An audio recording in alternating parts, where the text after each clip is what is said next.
He dined in a royal garden while a severed head swung behind him. He burned Babylon, flayed kings, strung up priests, and built the greatest library of the ancient world using stolen prayers and blood-soaked tablets. His name was Ashurbanipal. They called him King of the World. But his empire drowned in screams. This is not myth. This is every verified crime of the last great king of Assyria.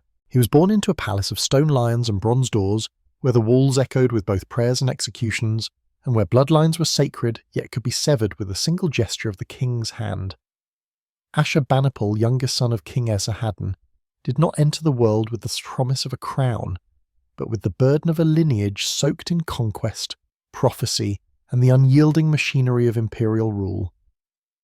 While his older brothers were trained in war camps and chariot yards, Ashurbanipal was kept behind walls of scrolls, among scribes who wrote with reeds dipped in ink darker than midnight, and priests who chanted to forgotten gods in tongues that even the dead no longer understood. He was not only literate, a rare gift for a prince in any age, but fluent in the languages of power, Akkadian, Sumerian, Aramaic, and the dialect of omens etched into the livers of sacrificed lambs, which he studied not as superstition, but as strategy. He could recite the Epic of Gilgamesh line by line before he learned how to ride a horse. He knew the medical texts of the ancients, the star charts of Nineveh's astrologers, and the secret formulas to summon rain, wind, and the wrath of the gods.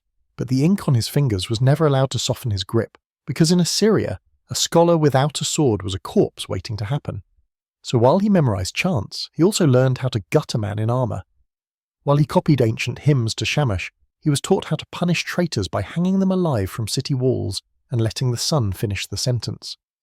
His father, Esarhaddon, a man haunted by omens and ruled by visions, saw in Ashurbanipal something rare, a mind capable of empire and a heart ruthless enough to keep it. So unlike any other prince before him, Ashurbanipal was forged from both ends of Assyria's double-edged soul, the civilized scribes of the temple and the Tuam Ming soldiers of the battlefield. And in that fusion, something dangerous was born. By the time he was 20, he had already been given command over sacred rites, led tributes to Ishtar in processions so lavish that golden dust covered the streets, and presided over executions with a face carved from silence, his lips unmoving, even as men begged for mercy at his feet. He could quote the Code of Hammurabi to justify a flaying. He could bless a military campaign with a stolen prayer, and he could walk from a burning shrine to a library desk without once removing his bloodied gloves. Even the court could not decide what he truly was, a prophet or a butcher, a poet or a god's instrument, a man of letters or a man of blades. But the truth was simpler and darker. He was both. When foreign emissaries entered Nineveh's halls, they found a young prince seated between columns of alabaster, carved with scenes of divine punishment, reading a tablet, listening to reports of uprisings, and calmly issuing orders to salt the fields of cities he had never seen. When astrologers brought him bad omens, he copied them down in beautiful cuneiform, and then had the messengers dismembered outside the temple gates to make sure the stars learned obedience. He believed in fate, yes, but he also believed fate could be carved, letter by letter, blade by blade, into the flesh of rebels and the bones of kings, and so his legend began not in fire, but in silence. Because Ashurbanipal, unlike the kings before him, did not shout his violence, he documented it. He kept records, inscribed his punishments onto tablets with chilling precision, and built archives not only of Assyria's glory, but of its cruelty. Each victory came with a report, each corpse a notation, each rebellion crushed, a poetic inscription to be preserved alongside myths and medicine. He did not need poets to sing of his triumphs, he wrote them himself. The prince who once wept while reading the flood tablets of Sumer would become the king who flooded cities in blood. And yet, even now, as history prepares to drown in the fire, he will unleash. He still smiles with the softness of a scholar, because the greatest terror in the story of Ashurbanipal is not how many he killed, it is how carefully he remembered. Ashurbanipal became king not with the thunder of coronation drums, nor the unified cry of a loyal empire, but in the fractured hush of suspicion, as if even the stones of Nineveh understood that this crown, heavy with blood, prophecy, and betrayal, was not given, but balanced precariously atop a trembling kingdom already split in two. His Vegetamus, Isahadon, had seen too much war, too many omens, and perhaps too many ghosts to believe that one son could rule alone without the others sharpening knives in the dark. So in a desperate attempt to secure peace, he carved his empire like a dying beast, handing Assyria, the head, the sword, the iron, to Ashurbanipal while gifting Babylon, the heart, the tongue, the soul to his elder son Shamash-shum-ukin. On clay tablets sealed with imperial authority, this division was called wisdom. In the eyes of the gods it may have looked like balance, but to Ashurbanipal it was nothing less than an act of slow treason, a ticking flame hidden beneath layers of ink and ceremony, because he understood better than any priest or general that power cannot be shared, it can only be delayed in its descent toward war. From the day the crown touched his head, Ashurbanipal ruled with a smile that did not reach his eyes, and an army that did not sheathe its blades, because he knew that a brother, given half an empire, is not a sibling, but a rival rehearsing rebellion.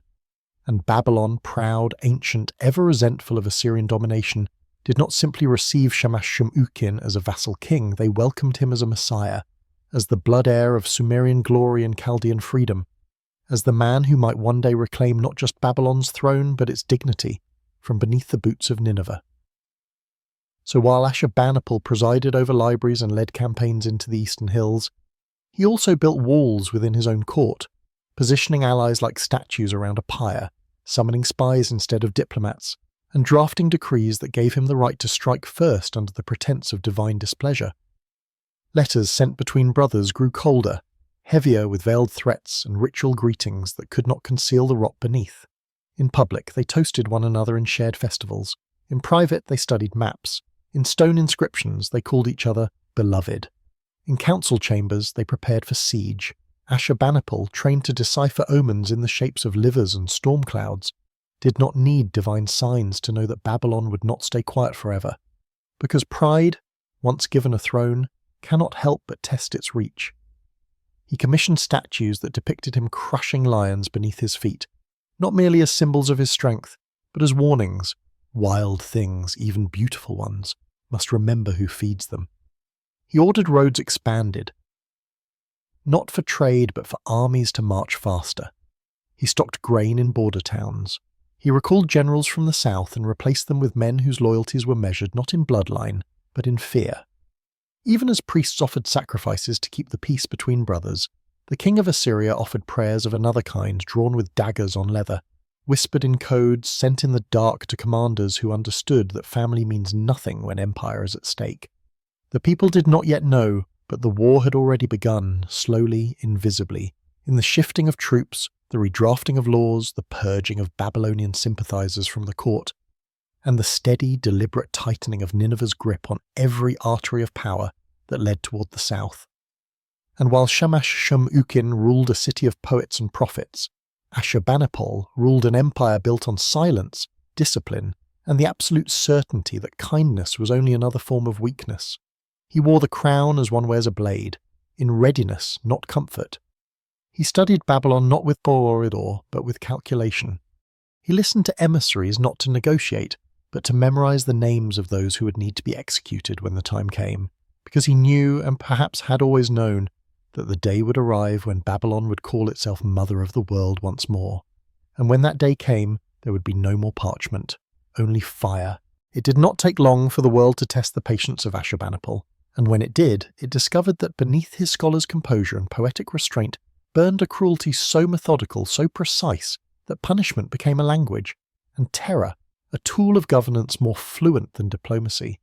Rebellions rose in Elam, in Arabia, and along the western edges of his empire, where old kings, forgotten dynasties, and priests intoxicated by their own myths mistook Assyria's silence for weakness and its king's intelligence for mercy, thinking perhaps that Ashurbanipal, lover of scrolls and patron of scribes, might be softened by the words of envoys and the gestures of submission. But what they failed to see, what they fatally underestimated, was that Ashurbanipal did not separate intellect from violence, and that to him to rule was not to negotiate but to impose, to carve obedience into flesh and memory alike, to make rebellion not just punishable but unthinkable, by rendering the cost so obscene that even dreams would hesitate to resist.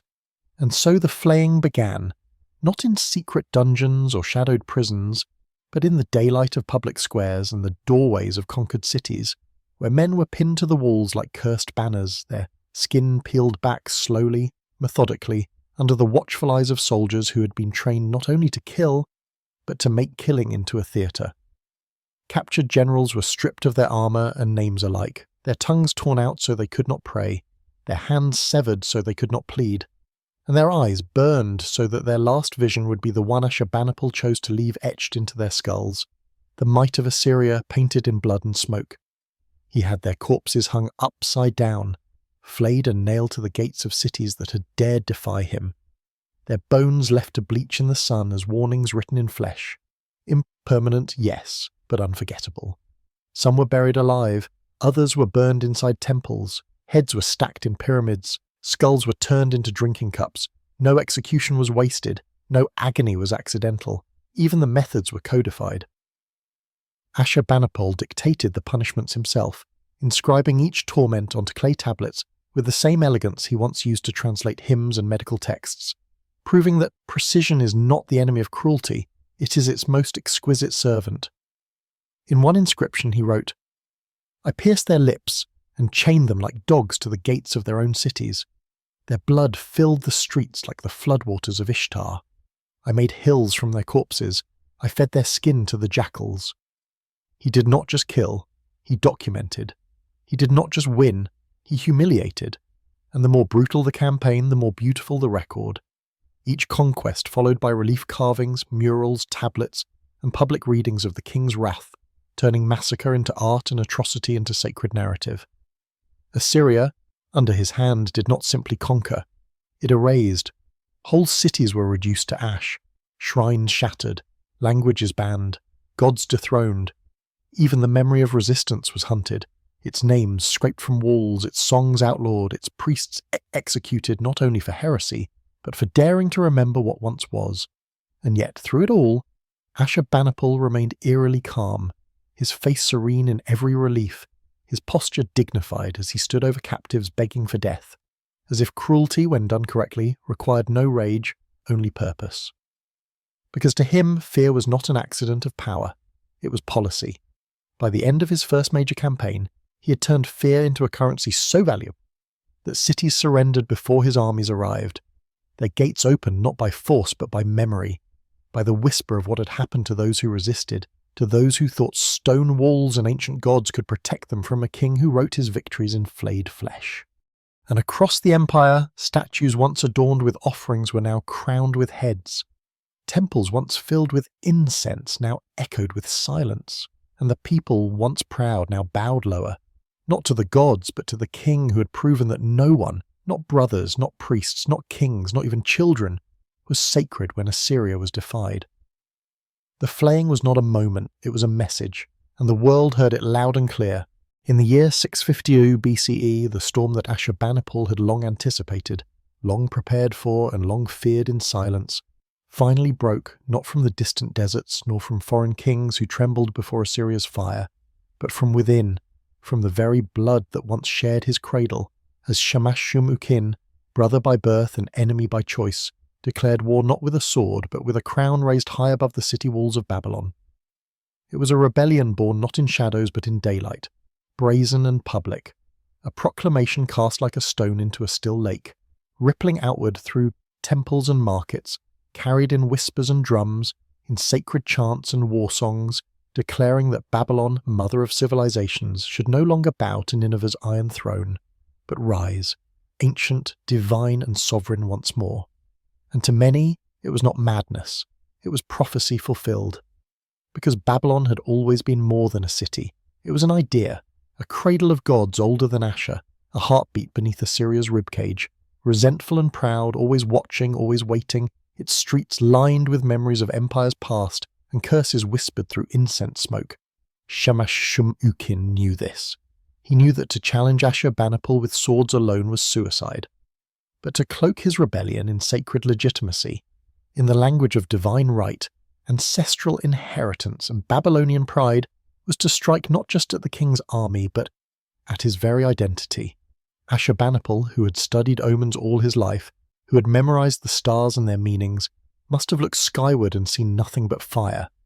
And so he answered, not with words, nor with diplomacy, nor with the hesitation of brotherhood, but with the cold, patient fury of a king who had waited years for this betrayal, and had prepared his vengeance with the meticulousness of a scribe drafting a death sentence. He encircled Babylon like a tightening noose. For 4 long years he did not storm the gates with reckless fury, but strangled the city slowly, cutting off food, water, trade, and hope itself, until its temples became tombs and its streets a graveyard for the living. Inside the walls, famine did not arrive with drama, but with silence. Bread grew thin, then vanished, rats disappeared, dust became a meal, and mothers, hollow-eyed and broken, were said to boil their children in cracked pots while priests burned their own sacred scrolls in desperation, trying to summon gods who no longer listened. Outside the walls, Ashurbanipal waited, not like a warrior, but like a surgeon, slicing deeper with every week, letting hunger and time do what spears could not. He issued no mercy, he sent no envoys, he read no prayers for the damned. And when Babylon finally broke, when its defenders could no longer lift their arms, when its streets echoed not with chants but with weeping, he did not enter as a liberator, nor even as a conqueror. He entered as executioner. The palace was reduced to rubble, temples were gutted, granaries emptied and burned, and Shamash Shum Ukin? He was found dead. Some say he set himself on fire inside his own throne room, choosing ashes over chains. Others whisper he was strangled by his own priests, sacrificed to appease a brother who no longer believed in forgiveness. But Ashurbanipal made no effort to clarify. He let the silence speak. And that silence, the absence of elegy, the absence of mourning, was more terrifying than the flames that swallowed the city. He made no public mourning for his brother. He carved no epitaph. He claimed no sorrow. Because to Ashurbanipal this was not fratricide. This was purification. Babylon, the ancient jewel, had dared to raise its head, and now it had been melted down to slag, its glory repurposed, its memory rewritten, its lineage severed with the same precision as a flayed rebel's skin. What remained was not a city, it was a warning. And in Nineveh the fires of Babylon were not mourned, they were celebrated, painted on palace walls. Inscribed into tablets, read aloud by scribes to children of the court, because Ashurbanipal did not just win a civil war, he rewrote the meaning of family. He proved that even blood, when defiled by disobedience, was not sacred, and that a king, when betrayed, must not look back, only forward, through the smoke, and toward the next rebellion that dared breathe. If the fire that consumed Babylon was born from betrayal, then the vengeance Ashurbanipal unleashed upon Elam was born from calculation, a cold ceremonial annihilation not waged in the heat of battle, but offered like a ritual sacrifice designed not merely to destroy a rival kingdom, but to extinguish its spirit, its gods, its ancestors, and the very idea that it had ever stood against Assyria in the first place. Elam, that stubborn land east of the Tigris, had long been a thorn in the empire's side, its kings proud, its temples older than memory, and its defiance passed down like inheritance, generation after generation refusing to kneel, even as their neighbours bled, even as Babylon fell, even as the world shrank beneath Ashurbanipal's tightening grip. But this time Elam had crossed a threshold that could not be walked back. It had offered sanctuary to rebels. It had blessed enemies in its shrines. And so Ashurbanipal, no longer burdened by the illusion of kinship or diplomacy, set his sights upon it not as a neighbour to be subdued, but as a civilization to be erased, slowly, methodically, and in full view of the gods. The campaign did not begin with soldiers marching or horns blaring. It began with silence. Then came the siege weapons, then came the fire, and behind them, like a shadow draped in royal robes, came Ashurbanipal himself, distant, deliberate, flanked by scribes and generals, watching as city after city was reduced not to ruins, but to memories scorched black. He did not simply burn towns, he dismantled identities. He ordered temples of Inshushinak and other Elamite deities to be pulled down stone by stone, their statues shattered, their altars defiled, and that their sacred objects paraded through the streets of Nineveh, not as trophies of war, but as broken relics of belief, testaments that no god could protect those who defied the king of the world. And when the Elamite king Tuman was captured, Ashurbanipal had him beheaded not in private but in public, before the eyes of the court, his head preserved like a grim jewel, then placed as an offering before the statue of Ashur, the chief Assyrian god, as if to declare that even kings could be reduced to tokens, used, displayed, discarded. In reliefs carved later, Ashurbanipal is shown holding that head by the hair, reclining under the shade of grapevines with a goblet in one hand and a corpse in the background, as if cruelty had become not only power but leisure. But the spectacle did not end there. His soldiers collected the skulls of fallen warriors, bound them in cords, and strung them into garlands that hung around the necks of statues and the corners of shrines, turning once sacred spaces into ossuaries of conquest, monuments not to divinity, but to domination. And in the cities that still dared to resist, he made examples of their leaders. Some were dragged through the streets, beaten and blindfolded. Others were flayed alive and nailed to their own gates. The priests were not spared. Children were not spared. He cursed the very soil, declaring in his inscription, "I laid waste the province of Elam, and scattered salt upon its fields. I made its rivers run dry, and its people vanish like smoke. No seed shall grow, no voice shall rise. I took away their name." And indeed, in the decades that followed, Elam would fall into silence, its palaces empty, its languages fading, its gods abandoned by force, its records buried or burned, and its memory reduced to a handful of shattered tablets and broken idols in the ruins of Susa. Because Ashurbanipal was not content with winning, he wanted forgetting.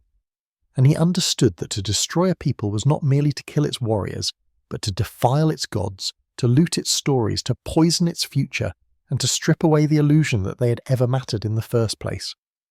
So he brought not just spears, and he brought erasure, he brought ritualized silence. He brought skulls, bound and hanging like cursed ornaments, decorating the thresholds of victory and the doors of fear. And when he finally turned his back on Elam, there were no allies left to oppose him, no brothers left to betray him, no priests left to pray for revenge. Only the wind moved through the ruins, and the gods of Elam, once mighty, once worshipped, were left faceless and forgotten, their voices drowned beneath a crown. Once the great kingdoms had been broken, once Babylon had burned and Elam had been silenced, there remained only the far-off cities, the smaller flames of pride flickering across the distant edges of Ashurbanipal's empire. Phoenician ports where incense still wafted upward to gods with foreign names, Arabian tribes who rode their horses without bowing to Nineveh, and the fractured dynasties of Egypt who still believed that time and sand and divine blood might protect them from the blade of the Assyrian king. But Ashurbanipal had grown tired of resistance. He no longer saw cities as rivals or nations as enemies. He saw them as furniture in the great palace of the world, objects to be arranged, burned, carried off or shattered if they failed to serve his design. And so his armies moved not with ambition shone, but with certainty, sweeping across deserts, coasts, and deltas with the same precision and finality that a scribe uses to draw a line beneath a finished tablet. In Tyre, into Sidon, in Gaza, and beyond, the campaigns followed a familiar pattern. Resistance met with fire, negotiation answered with siege, and surrender granted only to those who surrendered everything, their wealth, their children, their God, and their right to ever remember who they had been before the Assyrian banners rose above their temples. Cities that had stood for centuries were turned to ash in hours. Sacred groves were cut down, statues were melted into coins, and temples were used not as houses of worship but as ovens of punishment, filled with those who refused to kneel, locked behind stone doors and set alight until the very walls cracked from the screams within. Ashurbanipal understood that terror is more effective when ritualized, so he did not kill at random. He killed with choreography. Children were seized and branded with the mark of Nineveh, then chained in pairs and marched across sand and salt, their tears falling on the bones of their ancestors. Priests were bound with the ropes of their own prayer flags, forced to chant as the altars behind them burned, their final words swallowed by flames too hungry for mercy. Mothers were not spared. Fathers were not spared. The elderly were dragged by their beards, the young were sold by the hundreds, and those who were not executed were enslaved, tens of thousands of them, their names stripped, their languages banned, their gods mocked, and their identities reduced to the tasks they could perform and the pain they could endure. They were brought to Nineveh in endless lines, chained, barefoot, broken, not as refugees, not as prisoners, but as tools, Some were made to build, some were made to clean. Some were made to suffer in silence so that the children of the court might learn what defiance costs. Ashurbanipal built not just a capital, he built a living warning. A city that breathed in stolen labour and exhaled obedience. A city paved with the bones of its enemies, lit by the flames of conquered Pshibas, and filled with voices that dared not rise above a whisper. And through it all, the king remained distant, not absent, but towering godlike in his silence, issuing decrees from halls carved with scenes of his own glory, walking among gardens watered by slaves who had once been kings, pausing to admire walls where murals of flayings and beheadings taught history without words. He did not need to speak. His empire spoke for him, in burned villages, in stacked skulls, in the haunted eyes of merchants who knew the price of hesitation. He had become not merely a ruler, but a force, a presence etched into the landscape and real as drought, as inevitable as death, as unforgiving as the sun on unburied corpses. And yet, in the shadow of this vast machinery of conquest, something else had begun to rot. Not the cities, those had already turned to dust, not the people, those had already turned to objects, but the soul of the empire itself. Because when victory becomes routine and blood becomes ink, and mercy becomes extinct, what remains is not coquette greatness, but a void dressed in gold, an absence of meaning hidden beneath the illusion of control.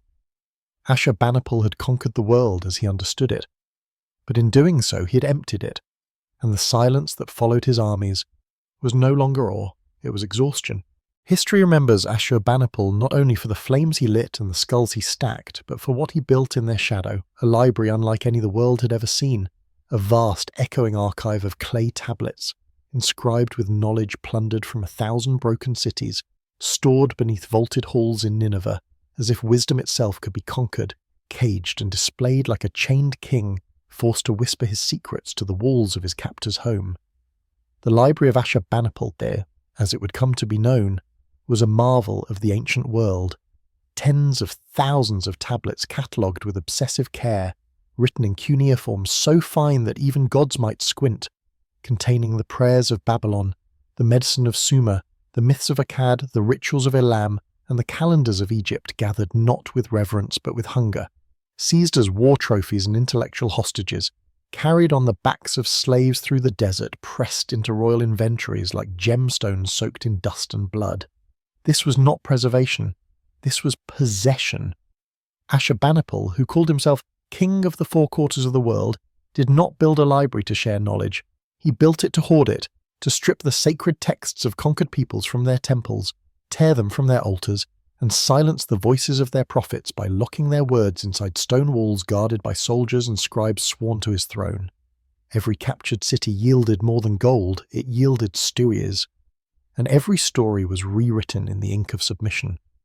He ordered his scribes to translate foreign hymns into Akkadian, to remove the names of local gods and replace them with those of Assur and Ishtar, to copy healing chants and agricultural incantations from priestly tablets and then burn the originals so that only Nineveh would hold the cure, only Nineveh would know the stars, only Nineveh would speak the ancient truths aloud. He stole the gods and rewrote their faces.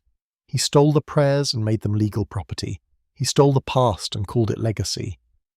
In one fragment he writes with pride, "I have collected tablets from the lands I have conquered. I have searched the archives of temples.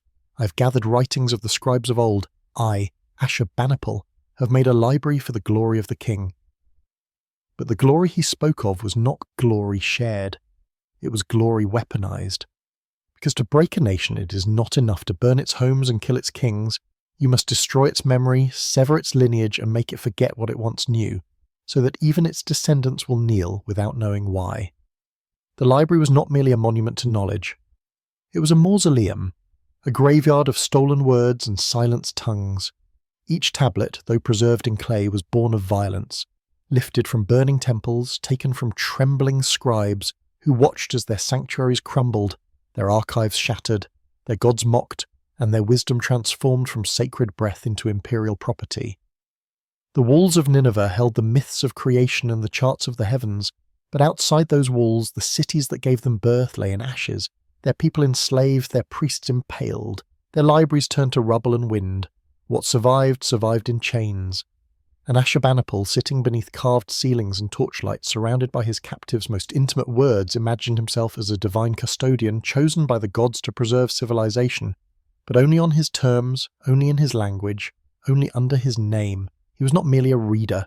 He was a thief of memory, and the silence that blanketed his library was not the silence of reverence. It was the silence of conquest, a hush that falls when the last storyteller has been exiled, when the last priest has been flayed, when the last mother forgets the lullabies once sung by her grandmother beneath a different sky. So the tablets lay in rows, orderly, catalogued, eternal, and the stories they told remained intact.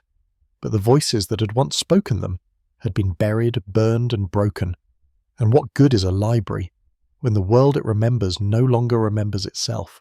There comes a moment in every empire, too large to feed itself and too proud to see its own rot, when the noise begins to fade, not because peace has been won, nor because justice has prevailed, but because no one is left brave enough to speak. And within the marble walls of Nineveh, at the height of his unmatched dominion, Ashurbanipal found himself not surrounded by glory but suffocated by silence. His enemies were gone, his generals were quiet, his allies no longer laughed in his presence. And the throne, once a seat of ferocious command, began to feel like a prison carved from victory, its every jewel reminding him not of conquests achieved, but of voices silenced, cities erased, and brothers buried in ash. The empire still bowed. The tributes still came. The scribe still etched his name in golden flourishes across clay and stone. But the man behind the crown, the man who had once feasted beneath severed heads and dictated the shape of fear across continents, had become a shadow of the very god he claimed to represent, untouchable in name, yet untouched by warmth, unreachable even to those who still trembled before him. No assassins came, no foreign armies rose, and yet something within him collapsed, not in fire, not in blood, but in echo, in the endless reverberation of his own voice, bouncing back from halls too vast, too empty, too clean of contradiction. The tablets he had collected no longer inspired him.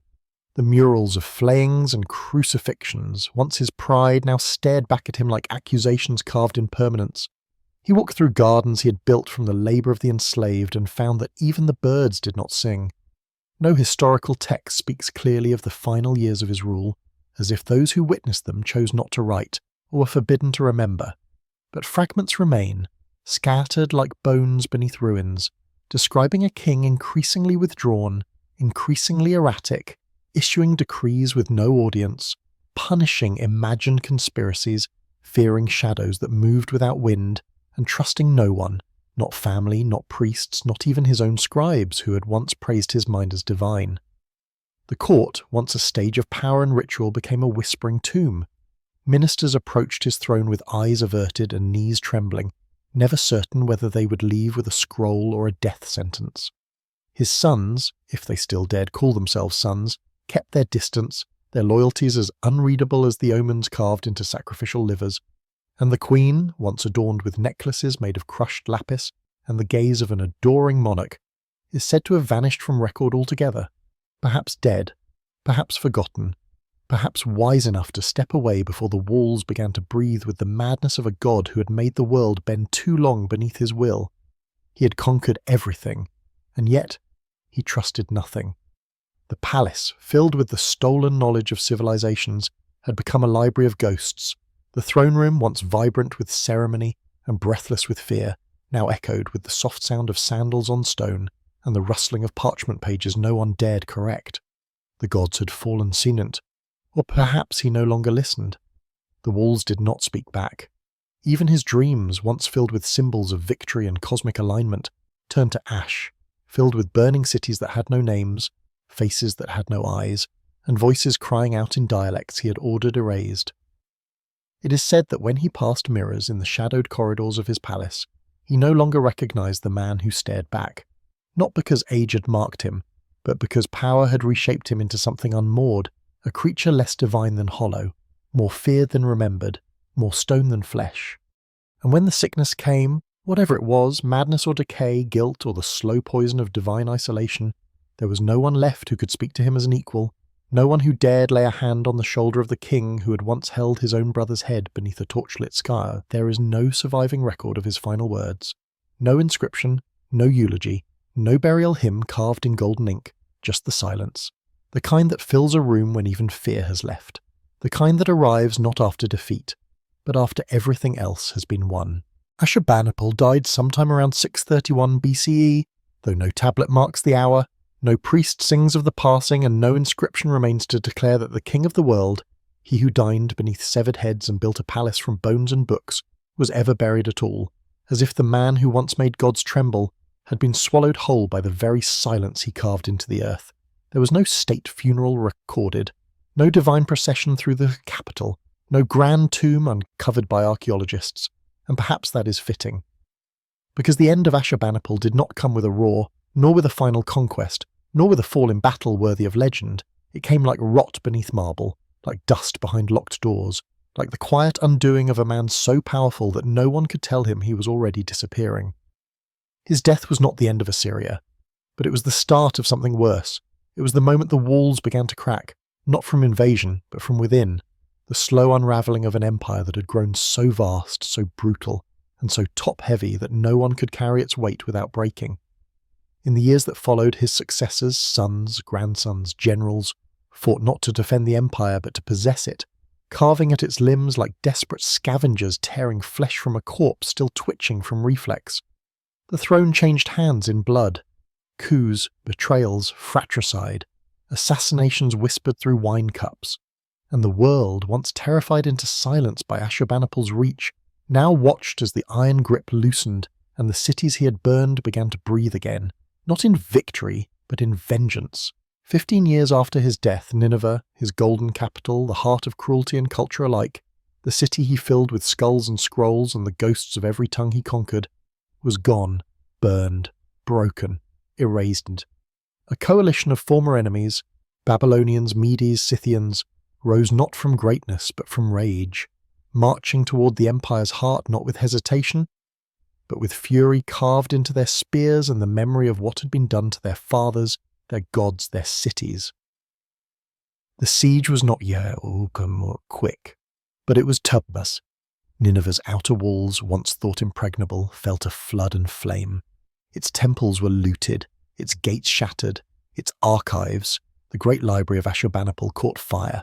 Clay tablets cracked by heat, scrolls turned to ash, histories erased by the same element once used to destroy them. No rescue came, no god intervened. The palace, where once the king had watched executioners flay rebels in the shadow of lion hunt murals, collapsed in smoke and screams, its stone lions buried beneath rubble, its gardens swallowed by fire, its silks and gold and ivory smashed into mud and ruin. And when the flames died, there was no Assyria. There were only stories. Stories of a king who had tried to control the world by cutting out its tongue, who built his empire on pain and memory, and in the end left behind neither. Not even a body, because no one buried Ashurbanipal in glory. No one built him a ziggurat that reached toward heaven. No one sang him to sleep.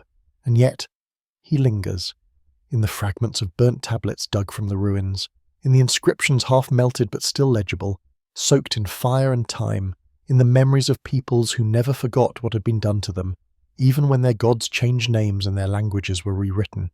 He lingers in the smoke that still rises, in imagination, from a throne room no longer there. Because history does not always reward greatness, it remembers impact, and sometimes that impact is a crater. What Ashurbanipal built could not last. Because no empire forged in agony, no library hoarded through erasure, no king enthroned on the bones of brothers and priests can remain standing once the silence he created begins to speak again. He called himself king of the world, but the world buried him not with swords or with silence. Ashurbanipal left behind two legacies. One was carved in clay, the other in flesh. The first, scholars praise, the great library of Nineveh, the most ambitious collection of texts in the ancient world. An archive of myths and medicine, omens and oaths, stars and surgery. Thousands of tablets meticulously catalogued, preserved in fire-hardened cuneiform, rescued centuries later from beneath the ashes of a palace no longer standing. The second few speak of with reverence. The cities turned to dust, the temples blackened by flame, the prisoners flayed beneath torchlight, and the long, unbroken chain of skulls, real or remembered, that once hung from statues, altars, gates, and dreams. The world remembers the library. It rarely mentions the price, because every tablet pulled from the ruins of Nineveh was once carried there in chains, stolen from a shrine whose walls now lie buried beneath the Tigris, or taken from a priest who died with ash on his tongue and iron in his eyes. Every ritual preserved in Ashurbanipal's vault was a ritual extinguished in its homeland. Every myth he recorded was a silence imposed elsewhere. He did not share knowledge, he conquered it. He made memory serve power. He made gods kneel beside generals. He made wisdom into war loot. And though the library survived the fires that swallowed Nineveh, its survival is not a monument to peace. It is a mausoleum of all that was lost, all that was looted, all that was burned, catalogued neatly beneath labels of order and empire. The tablets speak in many tongues, Sumerian, Akkadian, Babylonian, Elamite, but none of them speak freely. They speak under duress. They speak under the shadow of conquest. They speak as prisoners read aloud. And the man who arranged them, who wrote his name into the prologues of prayers and the margins of laws, did not do so for posterity. He did it for power. Because to control the future, you must first rewrite the past. Ashurbanipal understood this better than any king before him, and perhaps better than any king since. He flayed rebels, but he also flayed narratives. He gutted cities, but he also gutted stories. He did not just erase the body, he erased the voice, and then in its place, he left a whisper in his own language, signed with his own name, stamped with his own seal, buried beneath layers of fireproof clay. This is how he hoped to be remembered, not as a tyrant, not as a butcher, but as a guardian of civilization. Yet history, when dug up from the ashes, has no loyalty. And now, as we read these tablets in the soft light of museums behind glass and silence, we must ask ourselves, what are we preserving? Are we honouring the knowledge, or honouring the man who hoarded it? Do we see the poetry or the plunder? Because Ashurbanipal's library may have preserved the world's oldest stories, but it also silenced the storytellers. And now, what remains is not just a collection of ancient words, it is a warning carved in both wisdom and violence. A reminder that even the most beautiful archives can be built on screams. A reminder that even the gods can be rewritten when fear holds the stylus. And a reminder that history is not always written by the victors. Sometimes it is written by the executioner. The world he ruled is gone. The throne he claimed is buried. The cities he burned have risen again under new names, new gods, new hopes. But the library still sits, in pieces, in fragments, in dusty drawers and acid-free boxes, scattered across the museums of London, Berlin, Baghdad. And somewhere between the lines of divinations and medicine and royal decrees lingers the echo of every head he hung from a gatepost, every voice he silenced, every truth he reshaped. Ashurbanipal called himself chosen by the gods, but gods die too, when no one remembers their names. So we ask, can wisdom survive? When its pages are soaked in screams,